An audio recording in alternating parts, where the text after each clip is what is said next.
मेरा नाम है अदनान। और आजकल तो हमारा पहले पढ़ता था, मेहनत करता था, बहुत बड़े बड़े ख्वाब थे मेरे भी। लेकिन ऐसे ऐसे करके सब टूट गए। कुछ सपनों ने ही ऐसा तोड़ा कि फिर दिल ही नहीं किया कुछ करने का। बहुत ज़्यादा टाइम ज़ाया किया। अभी स्टार्ट कर रहा हूँ। Maybe it's not too late and maybe not too early, but I think it's just some time.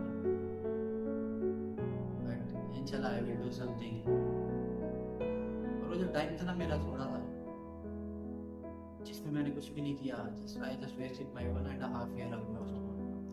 I just manifested things in that for my success. और मेरे ख्याल से वही मैनिफेस्टेशन थी जिसने मुझे मेरे फेलियर से बाहर निकाला and force me to start again, this time a new way, a new journey.